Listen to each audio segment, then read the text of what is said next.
That night, Scud went into the factory, armed to the teeth and programmed for damage.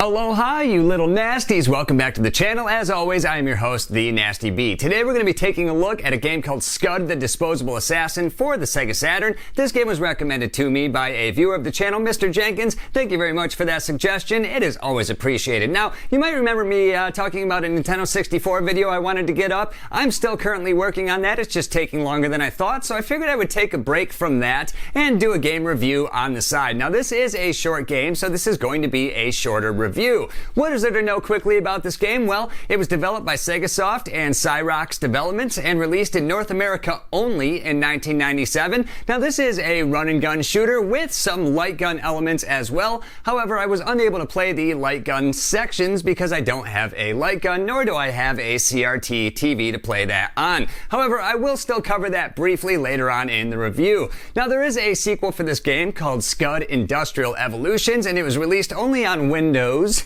And unfortunately, I was unable to play that one as well. But from what I could tell, it looks like total shit. Now, all of that being said, let's skip right into the review. Scud, the Disposable Assassin.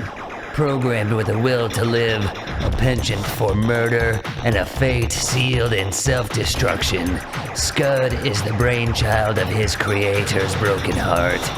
With a cyanide capsule for a head, a gun sight for a left eye, machine gun vents for legs, and a pair of eternally loaded magnums in hand.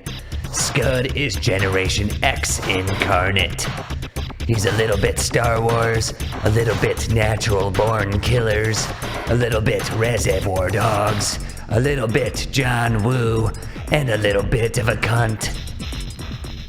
Yep, that's the intro and the instruction booklet, and that's pretty goddamn awesome, although I might have added that last bit there about Scud being a cunt, but maybe I didn't. Does the game actually live up to that greatness? Let's take a look. Scud is based on a comic by the same name and is a run and gun with light platforming first and foremost and a light gun shooter second as far as I can tell, and you play as a yellow robot named Scud or a little blue tank bot named Drywall who is unlocked after you complete the game once. You can shoot forward, up, or diagonally. You can jump, and you also have a melee attack and jump kick. You can double tap a direction to run and press jump to roll while doing so. Holding down and pressing jump will also roll. This is your entire moveset, and it's very easy to get familiar with. The mechanics are very simple. Do not get hit by the enemy under any circumstances, although there are not one-hit kills here. You do have a life bar, which is a good thing since you will be taking a lot of hits. Unlike some other games, the roll does not dodge bullets, so I found it almost useless, and in many circumstances, it actually had me fly right into enemies, causing me damage. The melee attack requires that you get very close to the enemy to use it, and since there is collision damage here, I also found that to be completely useless. There is that jump kick I just mentioned, which I also found to be useless. In fact, the only things here that are useful is the jump and the shoot, and that's totally fine with me. There usually is no need to overly complicate a run and gun shooter. All you need to do is run and shoot. When you're doing that here, the gameplay feels pretty good. As for the light gun sections, I wish I could comment further, but from what I can tell, it plays more like a House of the Dead game, and it looks to be an entirely different experience. It looks pretty fun, actually, so if you got an old CRT television laying around with a Saturn light gun, maybe give this mode a playthrough. It might be a good time. That's all I can say about this here, since I can't play it. You only start with 4 continues, which is typical of Sega at the time, and you can beat the entire game in under 2 hours. While this game can be somewhat difficult until you get the hang of it, it is entirely possible to beat this one with the continues you are given, as long as you are actively collecting all the health power-ups that enemies drop. The first thing you're going to notice when the game starts up is the very 90s industrial soundtrack, and this one wears its influences on its sleeve, which I've just realized is a very stupid expression now that I've just said it out loud. Some are going to love it and some are going to hate it, but fans of old Nine Inch Nails of the Downward Spiral era, or the music from id Software's Quake, which was also composed by Trent Reznor of Nine Inch Nails, is going to dig this entire soundtrack. If you aren't a fan, you'll probably think this sounds like torture. I happen to be a huge Nin fan back in the 90s, so this soundtrack is great as far as I'm concerned, and that's pretty much all there is to it. You'll also be treated to an intro cutscene before the game begins setting up the story, and for the time period in which this was released, I think these are really well done. They're dark in tone, almost like a graphic novel or the comic book this was based on, and the voiceovers here, in my opinion, are top-notch. Then the game begins and you're off to the races. All of the goodwill the game has earned so far from the music and the cutscenes is brought down a peg immediately once the gameplay begins. The biggest glaring issue I noticed right off is that the game graphics are dark and dingy with questionable digitized sprites throughout most of the game. There's only one stage that has more colors than multiple shades of grays or red, and that is the fun to say Huntin' Hangsters in the Gritite Desert stage, or more easily known as Level 3. This stage looks great and has bright, vibrant colors, and while I know this is more or less a personal opinion, I found the dark and dismal color scheme makes the game claustrophobic throughout, and it really could have benefited from having more color and more spacious environments.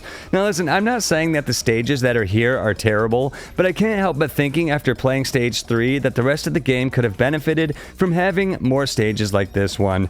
Just like with the music, some people will like this, and many older gamers might find it nostalgic since graphics like these along with the drab color scheme were all the rage in the late 90s and early 2000s, but some people, me included, will just find it lacking. I mean, compare this to Donkey Kong Country, which was released around the same time, and perhaps you'll see my point.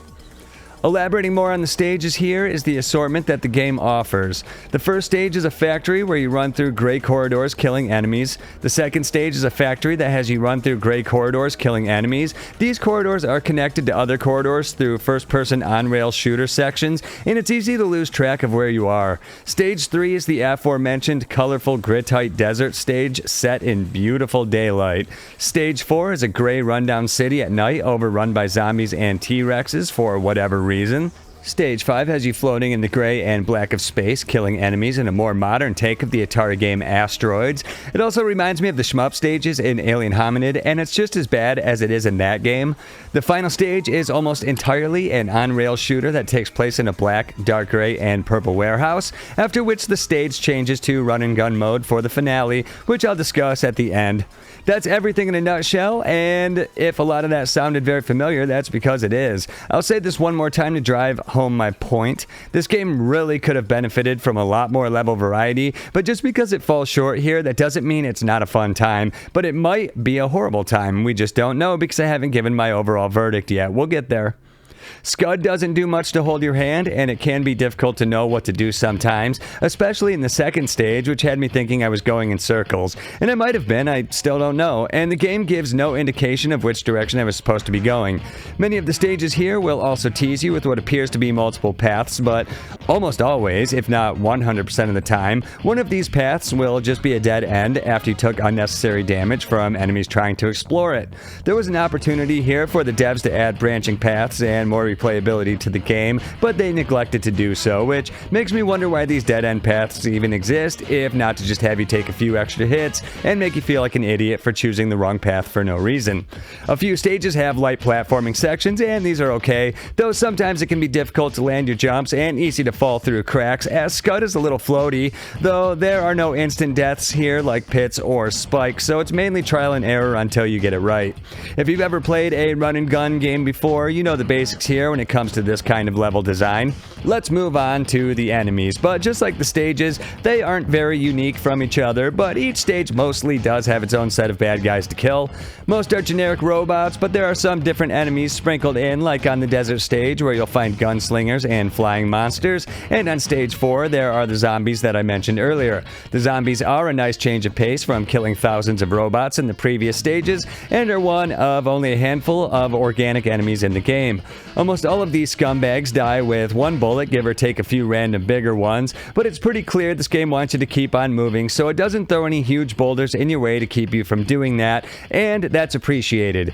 Each stage also has a boss, except for the final stage, which is multiple bosses, and none of them are really memorable or even difficult to kill. I'm showing them on screen now, but there isn't any trick to winning any of these battles. You shoot them until their health bar is gone and they die. Not much to it, but honestly, while writing this script the same night I beat the game, I'm having a tough time remembering what any of these bosses were. There just isn't much build up to them or anything crazy about the fight. While killing your way through each stage, you will run across a few power-ups. There's nothing mind-blowing here. There is health power-ups and then a few weapon upgrades that last a set amount of time. The health power-ups are your best friends, so make sure you get them whenever they drop, and the weapons are a nice upgrade, but nothing too overpowered. Speaking of weapons, one of the other issues I've had with this game is the lack of an auto-fire. There is a weapon power-up or two that is auto-fired, but for the main weapon, you're going to be pushing the fire button thousands of times for each playthrough. This can get tedious and fatiguing, and it's even worse on the first-person on-rail shooter segments. I've had to put the controller on my lap and press the fire button with my middle finger while keeping my palm flat to fire enough rounds to kill some of the enemies, and it made my wrist feel like I was jerking off for days. I absolutely hate this, so if you have a turbo controller, make sure you use it while playing through this one. Seriously, use it. I almost always have an issue with run and gun games that require fast shooting but no auto fire. It drives me nuts. Stop doing that shit. Before I weigh in on my final thoughts here, I'm going to tear this game a new asshole. I want to have a heart-to-heart conversation on the absolute bullshit that is the final act of the game. After you kill the many different bosses in the on-rails shooter section, we switch to run-and-gun mode, and you are thrown into the last predicament of the game and given a timer with absolutely no instructions on what you need to do. I saw a bomb lowering from the top of the screen. I instantly thought this was like the end of Metroid, where you needed to escape the bomb before the timer ran out. So I tried climbing to the top of the level, only to hit the top with nowhere to go. I realized I had to do something with the bomb then, either destroy it or something else, but at this point it was already too late. The timer ran out and the bomb exploded. Instead of having to use another continue, the game gives you a big middle finger and hands you a game over, making you start over from the beginning. This is the biggest load of horse shit. I almost quit the game and never played it again, but I was determined to beat it, so I went through it again and actually beat it. But I just want to say I'm a nice guy and I'll let this one slide, but if Scud ever tries pulling anything like this shit again, it's going straight to federal pound me in the ass prison. We're not going to white collar resort prison. No. We're going to federal pound me in the ass prison. It's unacceptable. Seriously, the 90s were such a fucked up time for gaming when stuff like this would actually happen. There's no way anything like this instant game over malarkey would fly these days, and that's a good thing. Devs were desperate back then to make their short games appear longer, so they do crap like this. If you play this game, just make sure you're aware of what you need to do with this bomb to beat the game. All you gotta do is shoot it upwards into the top of the screen, keep jumping up on the platforms under it while shooting it higher and higher, get it to the top of the stage, and you win. Look, if I saved anyone from the bullshit hassle I had to go through losing at that part the first time around, well, you're welcome. But Scud, you've been warned. I've got my eye on you, mister, and don't ever disappoint me like this again. Now, I said this review would be short, and I think I hit most of the topics, so let's wrap this one up. So what are your thoughts about my thoughts when it comes to this one? Do you think I hated it? Don't worry, I've proofread this script before I recorded it, and I know I cast a lot of shade on many aspects of this game, but here comes the M. Night Shyamalan twist to this review. I might have shit all over a lot of aspects of this game, but it's mostly tough love. I need to take into account the time this was released and how games were in that era, and truth be told, while there are a fuckload of things this game could have done better, it did get the core basics right, and ultimately it resulted in a game that's shitty to look at, but fun to play. Despite all of my nitpicks, of which there were an assload of, I'll admit I found myself really enjoying my playthrough of this. The running and gunning is solid, and it's fun running around killing shit, despite how frustrating some of it can be. I found the soundtrack to be mostly great, and the cutscenes were well done, and the story was cool. It is maddening at times and it can border on mediocrity here and there, but at the same time, it brought back some fond memories of my days playing through games like Contra or Doom Troopers as a kid, or even recent memories of games like the Metal Slug series, which would kick this game's fucking ass in a caged fight, truth be told. Sorry, Scud. But I still dare say that this game is decent, and I have no regrets playing through it the multiple times I needed to beat it. Sure, I was pissed off I had to play it again because of that bullshit ending sequence, but after the rage tempered down, I enjoyed my second run through even more than the first, since I had a better grasp on the gameplay. The aesthetics have not aged very well. You can put this one head-to-head against Metal Slug, since they were released less than a year apart, and it isn't difficult to tell who wins that battle strictly based on the overall look of the game.